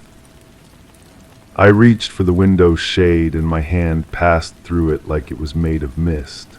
The glass felt warm, then scalding, then nothing at all. The headaches began 3 days later, or maybe 3 weeks. Time felt negotiable then, stretching and compressing without warning. I'd lose hours staring at nothing, or experience entire days in what felt like minutes. My reflection in mirrors looked tired, older, with eyes that seemed to know secrets I couldn't access. Food lost its taste. Water felt thick, almost gelatinous. I'd find myself standing in rooms with no memory of walking there, holding objects I didn't recognize. A key that fit no lock I owned. A photograph of a place I'd never been but somehow remembered visiting. The light came differently the second time, or maybe it was the first time and I'd imagined the other. This version was gentler, more like moonlight filtered through fog. It didn't hurt to look at, but looking changed things. The room rearranged itself subtly, furniture shifting positions when I blinked. The walls developed new textures, surfaces that my fingers remembered touching, but my eyes saw as smooth. I heard music, faint and distant, playing a melody that felt like homesickness for a place that never existed. The window showed a view I didn't recognize, though I'd lived here for years. Trees that weren't there before swayed in wind I couldn't feel. I've stopped trying to make sense of it. The fragments don't want to be assembled, resist forming a complete picture like magnets with matching poles. Some mornings I wake up knowing something fundamental has shifted, that the world operates by slightly different rules now. I avoid mirrors when I can. I sleep with lights on, though darkness finds ways to creep in anyway. The humming still comes sometimes, fainter now, like an echo of an echo. I've learned not to listen too closely. Not to follow sounds that shouldn't exist. Not to trust memories that feel too vivid or too strange. Something opened that night, or maybe something closed. Either way, I'm different now. The mud on my shoes never quite dried, and sometimes I can still smell that old wood on my fingers, even after washing them raw. Story 9. The notification light didn't blink. My fingers brushed the screen, seeking the familiar vibration, but it remained inert, unresponsive. The chair creaked under my weight without the usual reassuring groan, as though it too held its breath. The room drew in closer, the quiet pressing at the edges, and when I expected the distant hum of distant traffic, there was only a void. I focused on the wallpaper's pattern, each line and swirl pretending, as if any moment they might shift and betray their true design. The absence filled the space, tangible, as if daring me to acknowledge what had ceased to exist. The first dream was simple enough. I stood in a hallway that stretched longer than it should have, walls painted that particular shade of institutional green that exists nowhere in my waking life. At the far end, a single light fixture hung slightly crooked, casting shadows that didn't quite align with the objects creating them. The silence felt thick, like walking through water, and somewhere behind me came the softest whisper of movement. When I turned, nothing was there, just the same endless corridor stretching back the way I'd come. I woke with that metallic taste on my tongue, the kind you get after biting down too hard on a fork. Stress, I told myself. Work had been demanding lately, and my sleep schedule had become erratic. The dream faded as dreams do, leaving only the vague impression of green walls and misaligned shadows. But it returned. The second time I stayed longer in that hallway. The crooked light fixture swayed gently, though no breeze could reach it in that enclosed space. The movement was hypnotic, pendulum-like, and as I watched, I became aware of a sound. Not quite a hum, not quite static, but something between the two. It seemed to emanate from the walls themselves, a frequency that made my teeth ache. I walked toward the light, my footsteps muffled against carpet that hadn't been there before. The sound grew clearer, resolving into something almost like a voice, though the words remained just beyond comprehension. The tone was measured, clinical, speaking in cadences that felt familiar yet foreign. As I drew closer to the fixture, the voice seemed to notice my approach. It paused, then continued with what might have been increased urgency. When I reached for the light to steady its swaying motion, my hand passed through it as though it were made of smoke. The voice stopped abruptly, and I woke with a gasp that echoed strangely in my bedroom. The taste lingered longer this time, metallic and sharp, like I'd been breathing recycled air for hours. I ran my tongue across my teeth, expecting to find blood, but there was nothing. Just that persistent flavor and the fading memory of green walls and a voice that almost made sense. Days passed. I went through my routine, trying to shake the lingering unease the dreams had left behind, but small things began to catch my attention. The hallway leading to my apartment seemed longer than usual, requiring an extra few steps to reach my door. The overhead light had developed a slight sway, barely perceptible unless you really looked for it. I mentioned it to the maintenance team, but they insisted it was perfectly secure. In the bathroom mirror, I noticed a small mark on my neck, just below my ear. A tiny puncture, no bigger than a pinprick, surrounded by the faintest bruising. I couldn't remember injuring myself, couldn't think of anything that might have caused it. When I touched it, the skin felt numb, as though I'd been given a local anesthetic that was slowly wearing off. The radio in my car began picking up interference on certain frequencies. Not static exactly, but something more organized. Patterns within the noise that almost resolved into coherence before dissolving back into meaningless sound. I found myself listening longer than I should have, sitting in parking lots with the engine running, trying to decode what wasn't quite there. The third dream felt more real than my waking hours. The hallway had changed, expanded into a series of connected rooms, each one painted that same institutional green. The light fixture had multiplied, dozens of them hanging at various heights, all swaying in perfect synchronization. The voice was clearer now, speaking in measured tones about procedures and protocols, using terminology I didn't recognize but somehow understood. I moved through the rooms with purpose, though I couldn't say what I was looking for. My reflection appeared in windows that showed only darkness beyond, and in each one I looked slightly different, paler perhaps, or more distant, as though I were viewing myself through layers of water. The voice followed me, sometimes coming from speakers I couldn't see, other times seeming to originate inside my own head. In the final room I found a chair, not unlike the one in my apartment, but cleaner, more clinical. It faced a wall covered in monitors, each one displaying the same slowly pulsing oval of light. The voice instructed me to sit, and I found myself complying without conscious decision. As I settled into the chair, I felt a familiar numbness spreading from my neck, the same spot where I'd found that small mark. The oval light pulsed in rhythm with my heartbeat, or perhaps my heartbeat had synchronized with it. The voice continued its measured explanations, and though I still couldn't grasp the individual words, the meaning began to seep through. Something about observation, about data collection, about the importance of maintaining normal patterns. Time moved strangely in that room. I might have sat there for minutes or hours, watching the pulsing light, listening to the voice explain things I wasn't supposed to understand. When I finally tried to stand, to leave, I found I couldn't move. Not paralyzed exactly, but held in place by something more subtle than physical restraint. The voice paused in its explanation and seemed to address me directly. The tone remained clinical, but there was something almost apologetic in its cadence. It spoke of necessary procedures, of minimal disruption, of the importance of forgetting.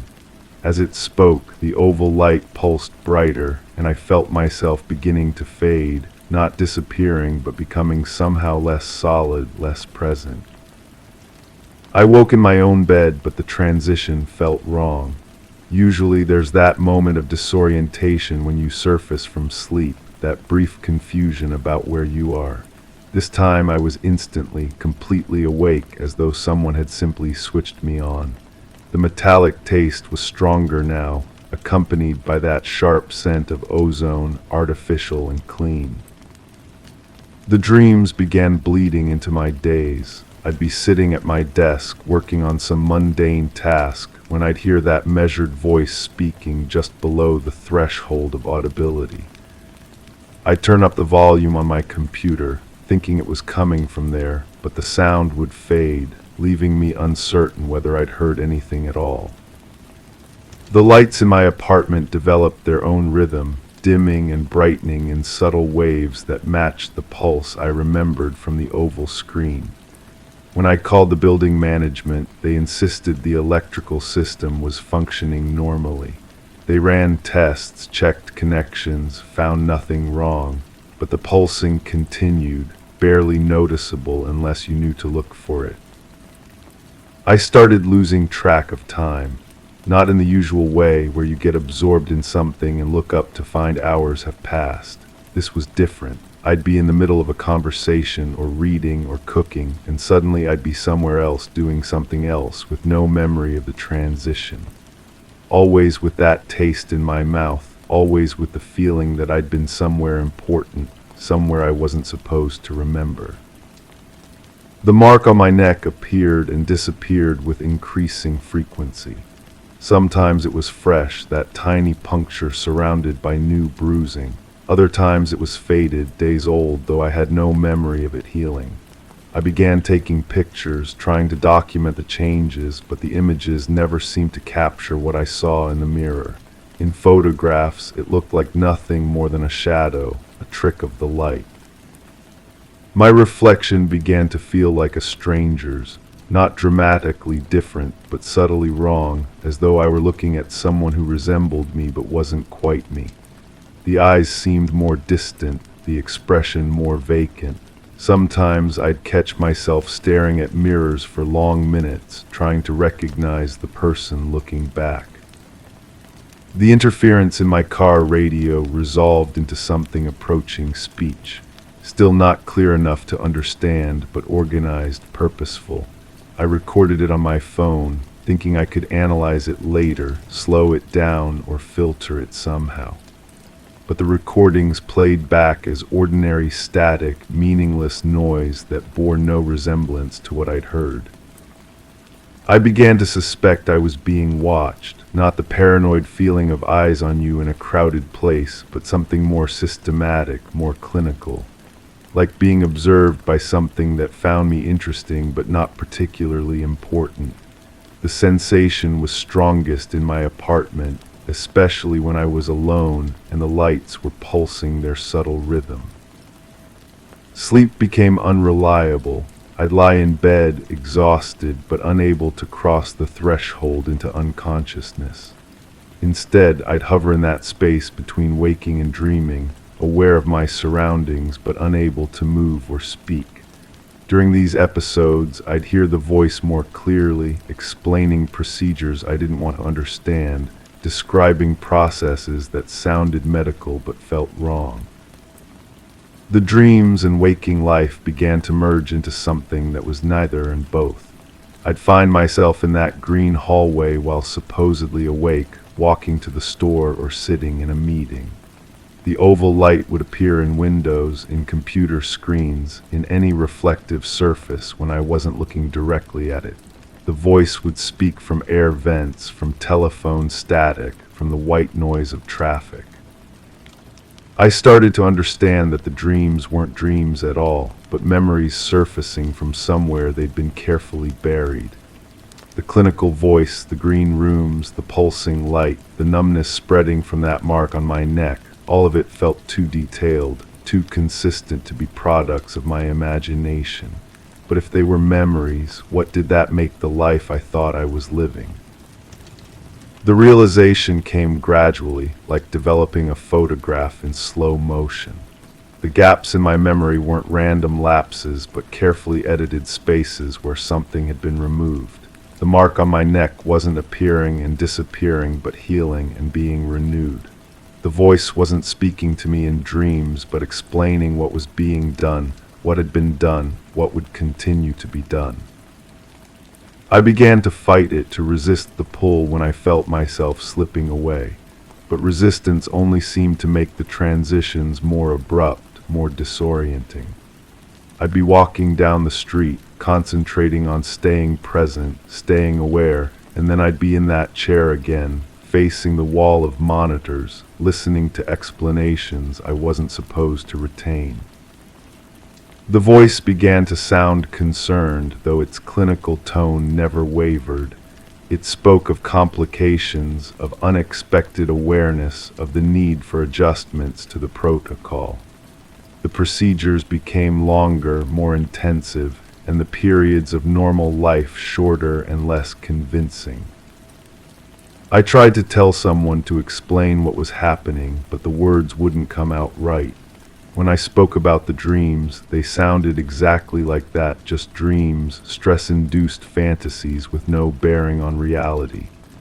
The evidence I tried to show others, the marks, the interference, the pulsing lights, never appeared the same way when witnesses were present. The boundary between the green rooms and my apartment dissolved entirely. I'd wake up in my bed, but the walls would be that institutional color, and the voice would be explaining the importance of maintaining normal behavioral patterns. I'd be sitting in the clinical chair, but I could see my familiar furniture in the periphery of my vision, existing in the same impossible space. The oval light became constant, pulsing behind my eyes even when they were closed, visible in every reflection, every screen, every surface that could hold an image. Its rhythm had become my rhythm, its pulse indistinguishable from my heartbeat. When I looked in mirrors now, the light was visible through my skin, glowing softly beneath the surface like a second circulatory system. I understood finally that there was no escape because there was nothing to escape from. The green rooms, the voice, the procedures, they weren't interrupting my life, they were my life. Everything else, the apartment, the job, the routine, was the interruption, the brief periods when I was allowed to surface and maintain the illusion of normalcy. But even that understanding felt temporary, unstable, like trying to hold water in cupped hands. The voice assured me that awareness was a temporary side effect, that adjustments would be made, that soon everything would return to the proper order. The tone remained apologetic but firm, explaining that some subjects developed resistance, that this was expected and manageable. Tonight I'm back in the hallway, the same institutional green walls, the same swaying light fixtures, but now I know I'm not dreaming. The voice speaks with familiar authority about the completion of the current cycle, about the success of the long-term observation protocol. It thanks me for my cooperation, though I don't remember cooperating, don't remember agreeing to any of this. As I walked toward the room with the chair and the monitors, I noticed something different. On my wrist, barely visible in the green-tinted light, is a hospital bracelet. It's real, solid, undeniably physical in a way that nothing else in this place has ever been. When I touch it, it doesn't dissolve or fade like the swaying light did in that first dream. The voice continues its measured explanation, but I'm no longer listening. I'm staring at the bracelet, at this one impossible detail that shouldn't exist, that proves everything and explains nothing. The oval light pulses on the monitors ahead, keeping time with my heartbeat, and I understand that I'm about to forget again, about to surface into that other life where this is just a recurring dream. But the bracelet remains solid against my skin, real and impossible, a thread connecting this moment to something beyond the cycle of forgetting and remembering. The voice grows softer, more distant, as though someone is slowly turning down the volume. The green walls begin to fade at the edges, and I feel myself beginning to surface, to wake up in my familiar bed with the metallic taste on my tongue. The bracelet pulses once, warm against my wrist, and I know that this time something has changed. Something has broken through that wasn't supposed to break through. As the green room dissolves around me, I hold on to that warmth, that proof, that impossible detail that makes everything else impossible too. The voice speaks one final time, no longer clinical but uncertain, explaining that there have been complications, that the protocol may need revision. But its words are fading now, becoming distant and meaningless as I surface into what I've always believed was reality. The bracelet remains. Story 10. The initial assessment showed all windows latched securely. Furniture placement appeared untouched, with chairs aligned to the dining table and the sofa free of debris. A calendar on the wall noted dates without any markings beyond printed numbers. In the kitchen, utensils were stowed correctly, though a single plate remained on the countertop, devoid of residue. The refrigerator hummed at the expected decibel level, yet its contents failed to match inventory records. The hallway carpet was vacuumed, leaving uniform lines, yet the air felt colder than usual. The ceiling fan was off, but the blades rotated slowly. I read that report 27 times, maybe 28. The words blur together now, but I remember counting, always counting. The investigators wrote it like they were describing someone else's house, someone else's life, but it was mine. Those were my windows, my furniture, my refrigerator humming its familiar tune. Except the tune was different. I wake up with the taste of copper pennies on my tongue. Every morning now, the sensation spreads from the tip of my tongue to the back of my throat, metallic and sharp, like I've been sucking on old keys. I brush my teeth until my gums bleed, but the taste remains. It wasn't there before what I can't say. The blades were turning, slow, deliberate, one rotation every 15 seconds, I counted. My neighbor knocked on my door yesterday, or maybe last week. Time moves strangely now, pooling in some places, rushing past in others. She asked if I was feeling all right, said I looked pale. Said she'd seen lights in my windows at odd hours, flickering patterns that didn't match the rhythm of a television or computer screen. I told her the lights were fine. I told her I was fine. But I don't remember turning on any lights. The air tastes different at night, sharper, like the moment before lightning strikes, when every hair on your body stands at attention and the world holds its breath. I walk through my house in the darkness, feeling along walls that seem to pulse under my fingertips. The paint is the same color, the texture unchanged, yet something breathes beneath the surface. There were lights behind the trees. I find myself standing in the hallway more often than I should, just standing. The carpet shows those uniform vacuum lines, perfect parallel grooves that stretch from one end to the other. But when I walk across them now, my footsteps make no sound. fibers compress and spring back without the usual whisper of fabric against fabric. It's like walking on silence itself. The single plate bothers me most, clean, empty, sitting on the countertop where I never leave dishes. I've moved it to the cabinet 17 times. Each morning it returns, same position, same angle, as if it's waiting for something to be placed upon it. The refrigerator contents don't match the inventory. They said that in the report, but they didn't mention how the milk expired 3 days ago yet tastes perfectly fresh. How the leftover pasta I remember eating last week sits untouched in its container, steam still rising when I lift the lid. How the ice cubes in the freezer have started forming in perfect geometric patterns, crystalline structures too complex for my old appliance to create. I don't remember ever coming back. Sleep comes in fragments now.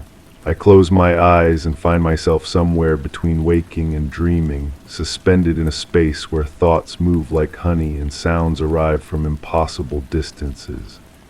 In these moments I hear the humming, not from the refrigerator, something deeper, something that vibrates in my chest cavity and makes my teeth ache. The ceiling fan blades cast shadows when they turn. 4 shadows rotating slowly across my bedroom wall, but the fan has 5 blades. I've counted them. During the day, all 5 are there, dusty and still.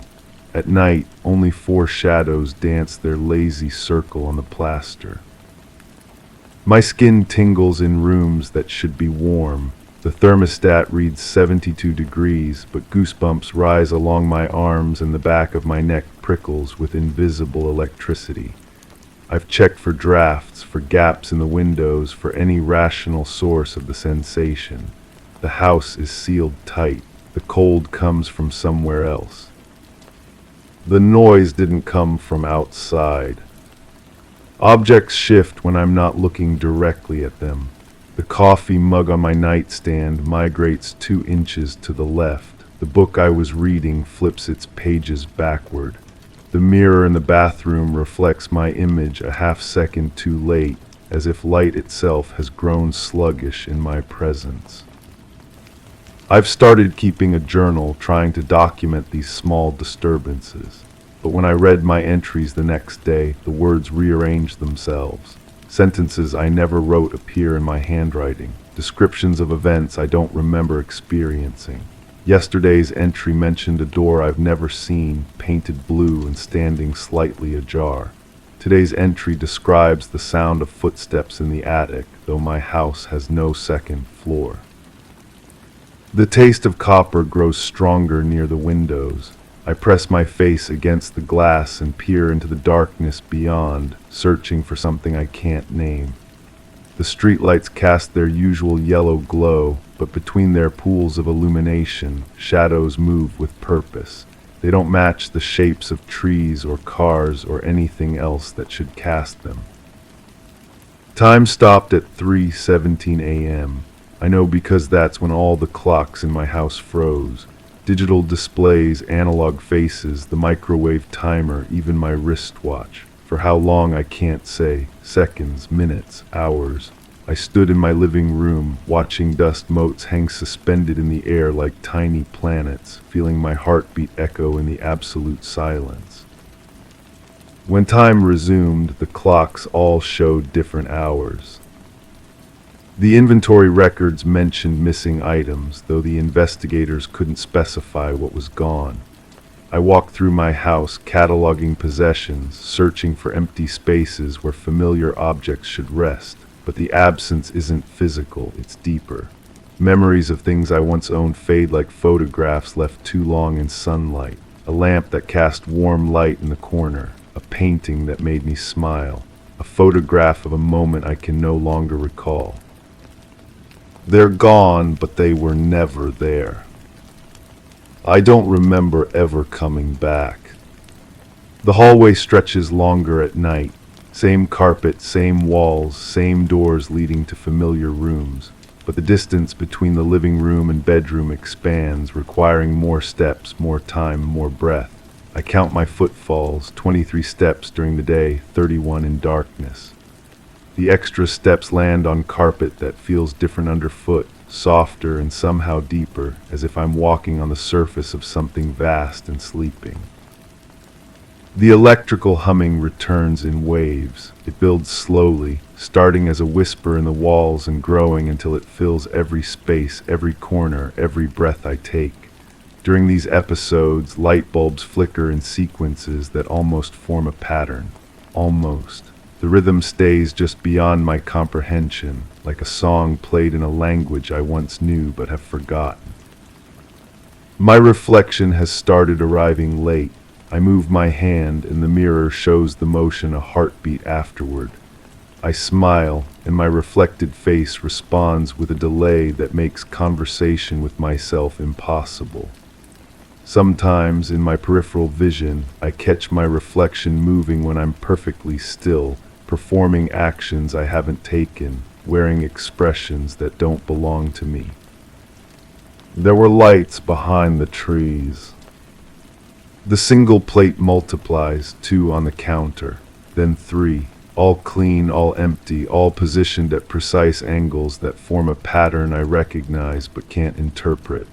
When I stack them in the cabinet, they return to their arrangement by morning. When I break one in frustration, it reappears whole and unmarked, taking its place in the growing formation. Sleep brings dreams of doors. Endless corridors lined with identical entrances, each one slightly ajar, each one revealing darkness deeper than the space behind my eyelids. In these dreams, I search for the right door, the one that leads back to the life I remember.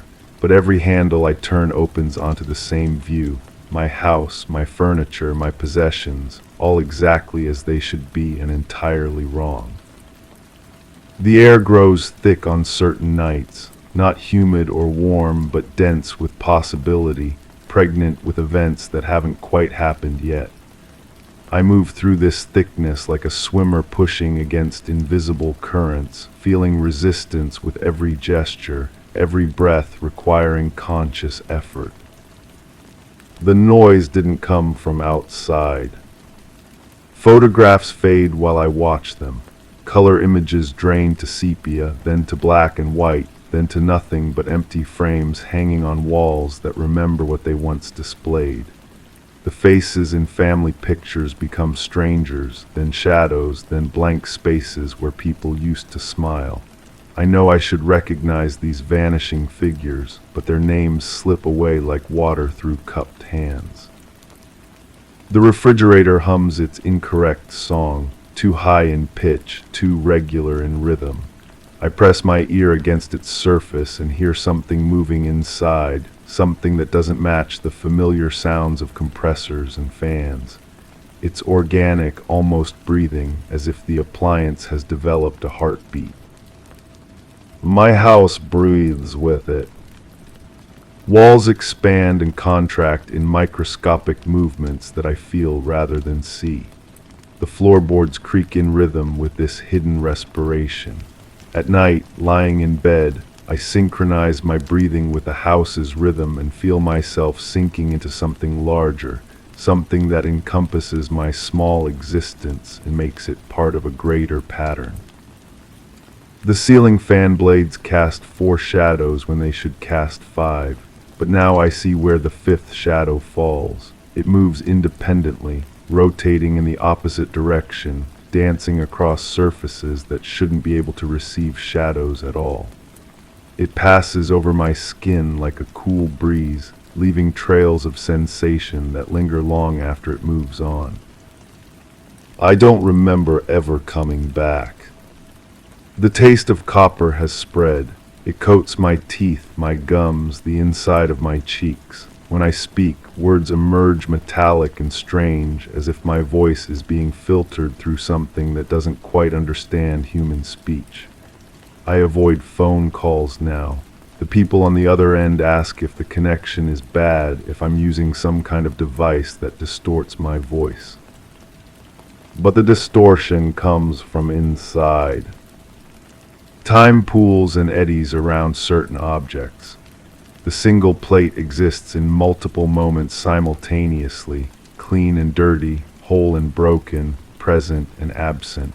I can see all its states at once if I look at it with unfocused eyes, like viewing one of those hidden picture puzzles that reveal their secrets only to peripheral vision. The hallway carpet shows footprints now, not impressions but actual prints, as if someone walked across wet concrete and left their mark permanently embedded in the fibers. The prints are the right size to be mine, but the pattern is wrong. Too many steps in places where I've never walked, paths leading to walls that should be solid but somehow aren't. Lights flicker in sequence behind my closed eyelids.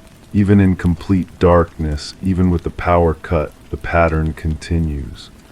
Bright flashes that illuminate nothing, casting shadows that fall upward, creating a negative space where light should be but isn't.